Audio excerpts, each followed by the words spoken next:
ఆంధ్రాకి అని చెప్పి సంతకాలు పెట్టిన మూర్ఖుడు ఏం ఆలోచించకుండా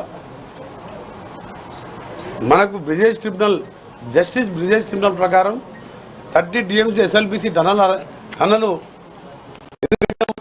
మనకు అలాట్మెంట్ వాటర్ ఉన్నది, ట్రిబ్యునల్ అవార్డు ఉన్నది, బ్రిజేష్ ట్రిబ్యునల్ అని సొరంగాన్ని నేను 2005లో శాంక్షన్ చేయించి మొదలు పెడితే కుర్చీ చేసుకొని కూర్చుంటా అన్న దుర్మార్గుడు ఒక్కసారి కుర్చీ కాదుగా కనీసం ఆయన పోలేదు, హరీష్ రావు పోలేదు, ఇరిగేషన్ శాఖ మంత్రి.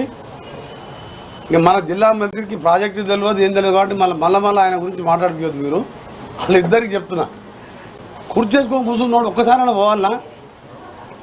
ఏ ముఖం పెట్టుకొని నల్గొండకు వస్తున్నాడు రేపు? అందుకనే ఇదే ఎన్టీఆర్ చౌరస్తానో లేకపోతే అంబేద్కర్ చౌరస్తానో లేకపోతే జగ్జీవన్నాథ్ చౌరస్తా దగ్గర ఒక కుర్చీ ఒక పింక్ కలర్ టవల్ వేసి పెట్టాలని మా టౌన్ కాంగ్రెస్ ప్రెసిడెంట్ మా మున్సిపల్ చైర్మన్ వైస్ చైర్మన్ కూడా చెప్తున్నా.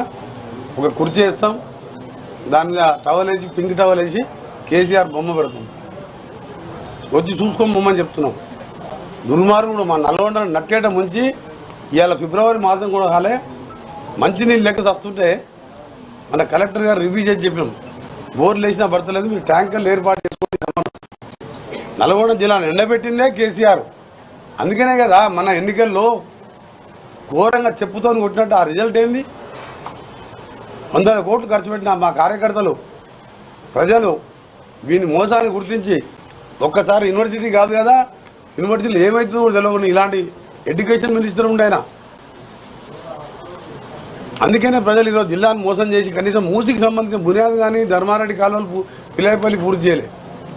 మూసీ వాటర్ ఇలా మూసీని సుందరీకరణ చేసి 1000 కోట్లు బడ్జెట్లో పెట్టినాం. అక్కడికి పెడితే మన నల్గొండకు కూడా రేపు క్లియర్ వాటర్ వస్తుంది.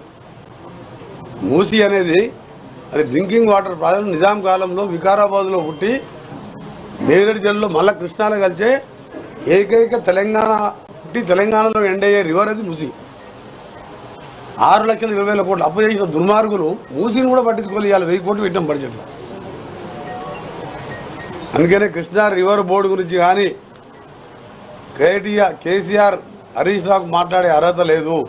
5 ఏళ్ళు ఇరిగేషన్ మినిస్టర్గా ఒకసారి ఆయన రోజా ఇంటికి పోయి చెప్పిండు, రొయ్యల పులుసు తినుకుంటా రాయలసీమను రతనాలసీమ చేస్తాను. ఇవాళ నల్గొండని నాశనం చేసి ఇవాళ మళ్ళీ ఫ్లోరైడ్ నీళ్ళు తాగుతున్న ఊళ్ళల్లో. మేము ఏ రోజు కూడా కాంప్రమైజ్ కాకుండా ఆ రోజు మీ సాగర్తో నీళ్ళు ఇస్తే 5,000 కోట్ల మిషన్ భగీరథ అట్లా దోసుక తిన్నారు. ఈ ఆకలి చూస్తే ఇవాళ నీళ్ళే లేవు. ఏ ముఖం పెట్టుకొని వస్తుంది కేసీఆర్? మన ప్రజలు ఇచ్చిన తీర్పు చూసి బుద్ధి రాలేదా? 2023-24లో finance minister Harish Rao, KCR irrigation minister cum CM, KRMB GRB Godavari river బోర్డుకు 200-400 కోట్లు బడ్జెట్లో మెయింటెనెన్స్ కింద పెట్టిన ఆయన. అంటే ఆయన ఒప్పుకున్నట్టే కదా వాళ్ళకి అప్పగించినట్టు.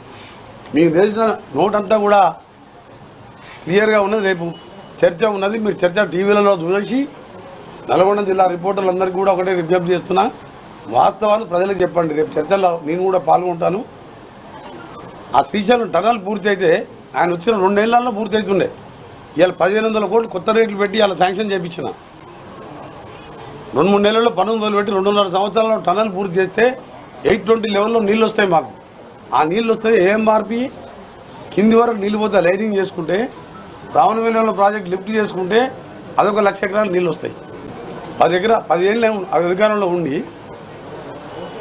అంటే నల్గొండ జిల్లా అంటే అంతా అలుసు చేసి అటు పాలమూరుని ఎండబెట్టినావు.